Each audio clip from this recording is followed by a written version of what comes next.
All right, everybody, the lap's back at it again. I know our video streak's been out for a little while, but we got a serious problem on our hands. These MIG machines over here in our MIG booths, we go through our CO2 gas pretty quickly. So we're gonna talk about how to change those out. A few of the things we're going to need are our empty ring indicator right here. When we take off our empty tank, we're gonna make sure we put one of these bad boys on here. We're also gonna need to make sure we grab our maintenance list, and then that will allow us to know that that tank was changed out and notifies the lap that there's another tank that was used. And luckily, Steven right here, he's on it. He's already reported that the number 3 MIG machine needs CO2. So we're gonna go ahead and change this bad boy out. One thing I forgot to grab is a crescent wrench. 1 second, hang on tight.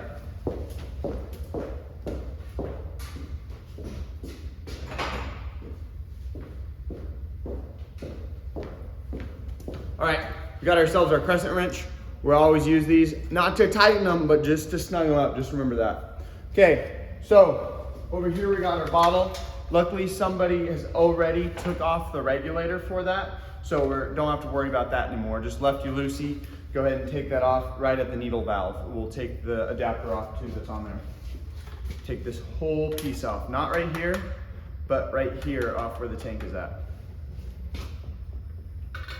Okay, once you have indicated where the tank is, this one's empty, make sure you put this ring on there. Because if that ring's not on there, and you take that out to the torch, what are we gonna call that? Sorry, not the torch, mix up here. The tank cage, there you go, tank cage. Make sure that ring's on there, and when you take the tanks off, don't be like the lap, take it straight out there. Boom. Got my new tank, doesn't have a ring on it, so it's full. Let me go ahead and put that in there. Make sure this is chained up, really important, because if this was to fall off and this regulator was to be on there, it could potentially break this regulator, or most definitely probably would break this regulator, and then we'd be in big trouble. Okay, big trouble as in we'd have some broken parts. Okay, we got this. Like our OA torch and everything, it's all brass, so we want to make sure it's nice and straight. And we're gonna thread it on by hand. Okay, it's going on nice and easy. So we're gonna snug it up. Okay, now we got it snug by hand. Now we're just gonna do this until it's just snug. We're not gonna apply a lot of pressure.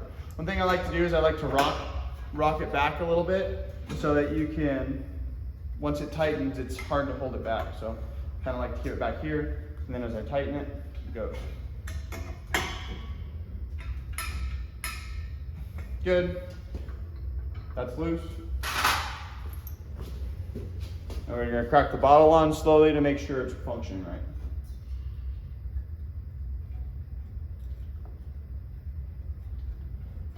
It's really quiet in here, so I can listen for leaks. If there's any leaks, you'd be able to hear them pretty prevalent. But when it's open shop time, you're gonna wanna grab yourself a bottle of soap suds, squirt it around there, make sure there's no bubbles in the connections. All right, we're in business. I know this is a quick one. Over here.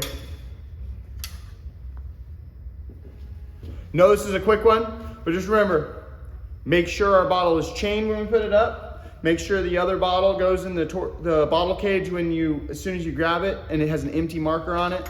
And then make sure we're only snugging up, not tightening down really hard.